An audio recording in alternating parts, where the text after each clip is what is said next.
Hi, this is Michael Hogge. I would like to talk about the paper about the birth of the sandwich and the dark age of the sandwich as well. In America, we didn't have American sandwich, but it was late as 1800s, while some other countries already had sandwich for the deaf children. So, I understand there is no documentation ever record in America where they actually teach deaf children, and a lot of times we just get behind with the language and culture and education. So, I would like to introduce you to the man named Thomas Garrett. He was very brilliant man, and he was graduating of Alma Mater in Yale University, but only 15 years old that time he was. So,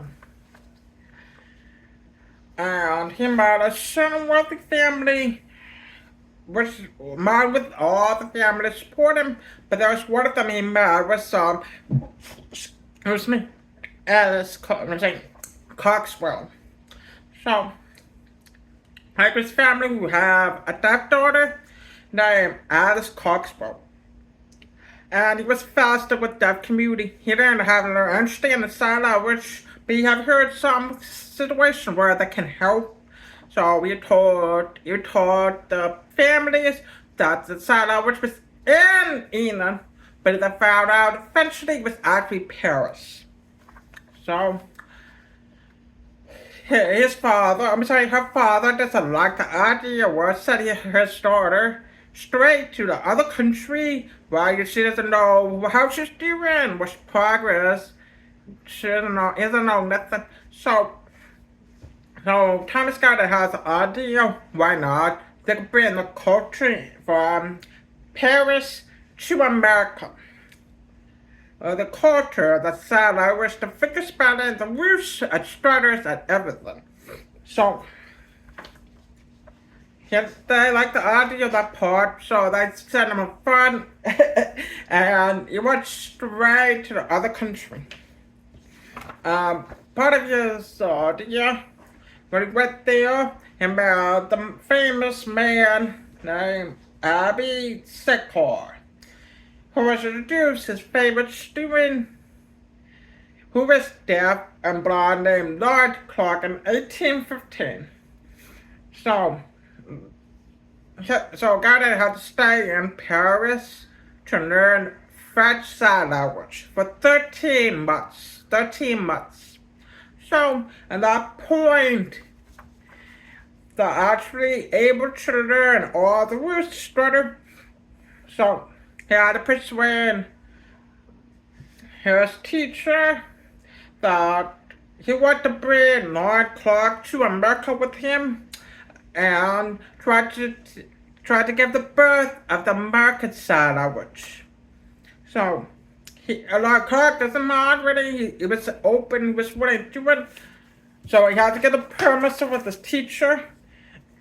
Found with they were happy with the actual created because there's no actual information on. Before that happens, he brought Mark Sala, which before that, they're gone. They don't have the information. So, where they brought in, here's an interesting fact. The families of the community actually contribute him a land and the school which he becomes connected as them of the educated and instruction of deaf a dumb person. So, at beginning they receive 7 students. And one of them was Alice Coxwell. I mentioned earlier, and they were faster with that, so they saw the whole progress. They picked up their own sandwich. At first, it's a little bit hard because, like Clark, he's a French man. He has speak English very fluently, but a lot of community pick up pace pretty good. So eventually, at the end of the year, they had a record that was 30 students. 30 students at the end of it. So what happened, they got spending more and more, and the state starts seeing the hard working, they start establishing up a deaf schools for them. So that was getting interesting. Not only that, they also received grants, funds, money from prison, singer, what the families, communities, all that. So, I understand the part that Gardner became a principal at that school, while Lord Clark became a teacher. Most of the time, he did this work, but sometimes, principal get involved to help them out. Every once in a while, now, that was many years it saw as a contribution that educators haven't helped so much with that. And what happened years later, they had a really concerning movement, true concerning movement, was eugenics movement, also autism movement that became a really rough side on the deaf community. So, a man named Alexander Graham Bell, who was a vendor of the telephone, he doesn't like the idea of a deaf community learning sign language. Mostly he wants every deaf child to learn autism only. Every sisters, only autism. Why? Because he felt like the deaf children are learning primitive language, which is called ASL. And the other part of his argument is the language itself from France.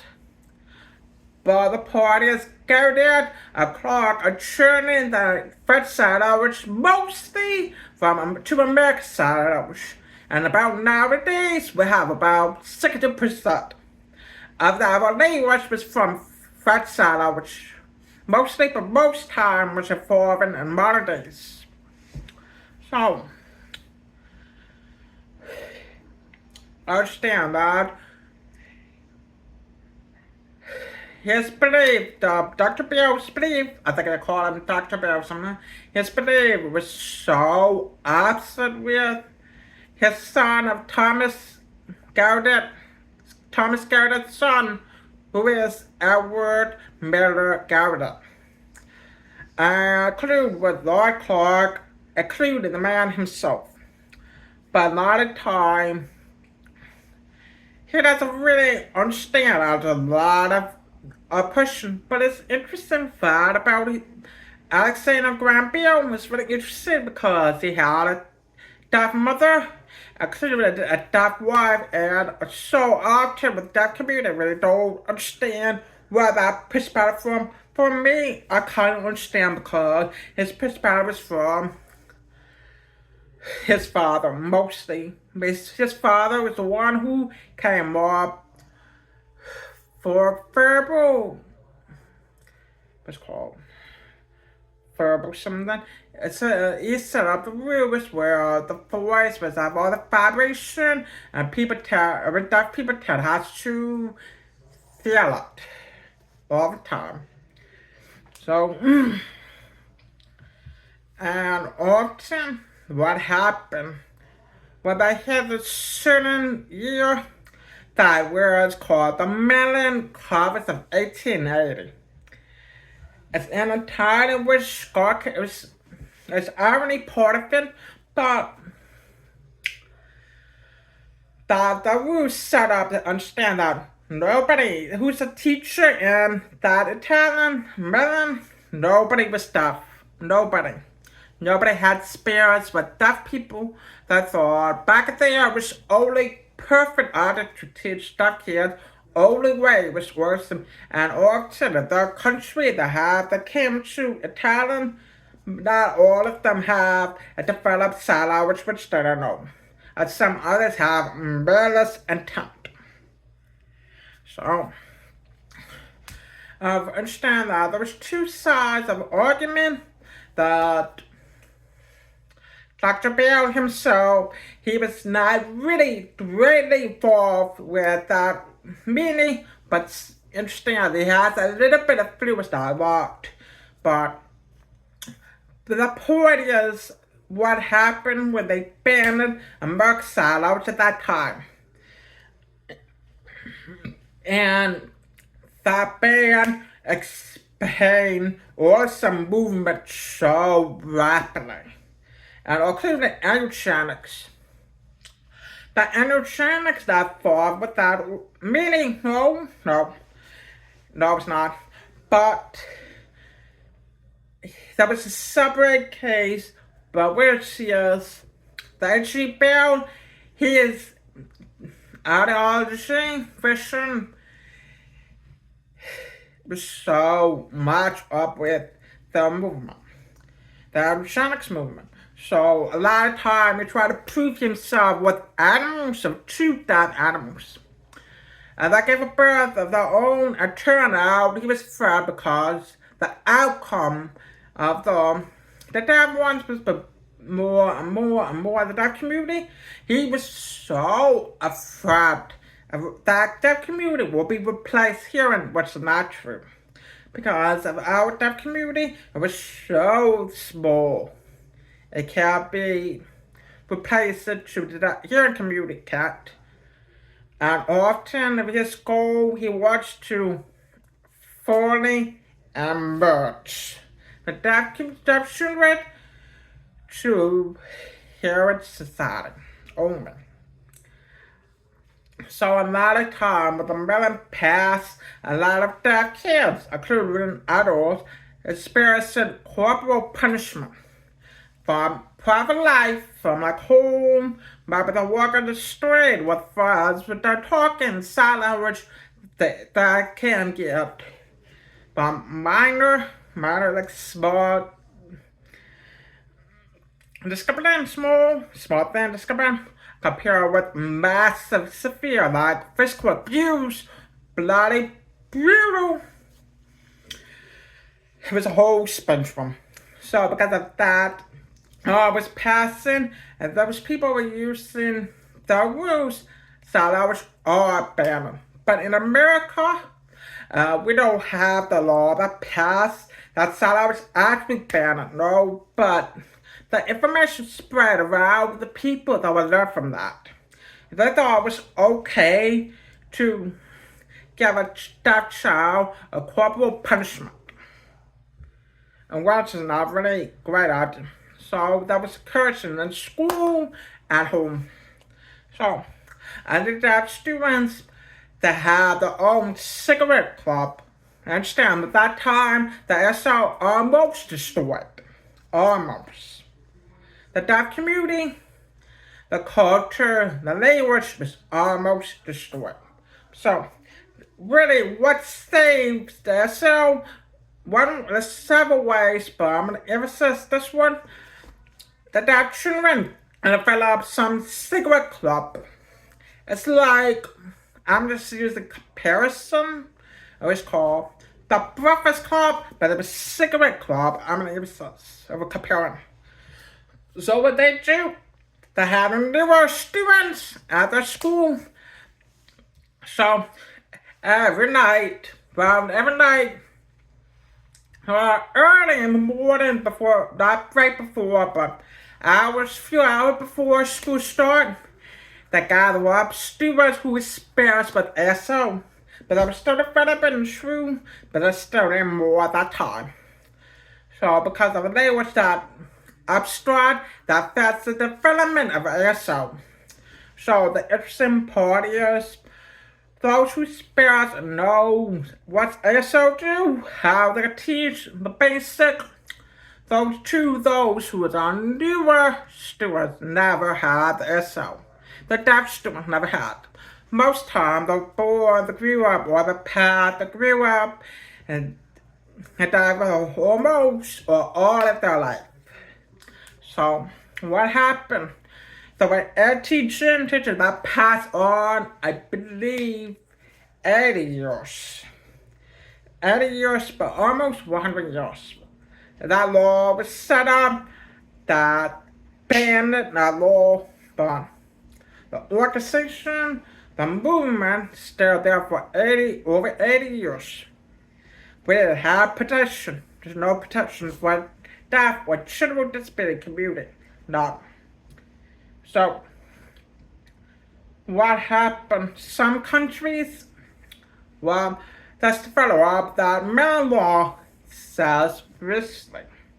especially 2010, some countries still today, especially the star part, that follow the old rules to follow up, they thought it was okay, but no, the attention of the media was really horrible.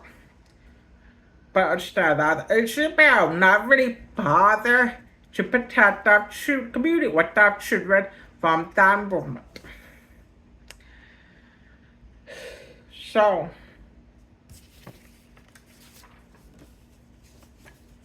for this, well, we have protection which recently passed the ADA law. It gave some protection, but there's other law that's set up. They cannot discriminate the deaf people clearly the other disability. So they have to be really careful because some organizations are developing right now, which is bad. Anyway, so in conclusion, the term is scouted or law card that was created, they assume, and they were still working, or rather they brought Paris through the culture, the language, where they developed the actual American language. And really, a lot of that community really appreciate Thomas Garrett, Lord Clark, and his son, Edward Miller Garrett, that actually protected and created of American language. Well, his son that created, but he did most of the work to protect American language. And his father's legacy. So, and that conclusion, there's the bill that really gave much protection on the communist culture, language, and Rosa Strutter, not much protection. So, the much recognition, even though they have a good idea, it was just different generation, different paths. So, I'm sure everybody in the community watched this, or not, not involved, really do inside appreciate of those three people who work hard to protect and create the American language. And I'm sure we're all thankful for that. And thanks for watching.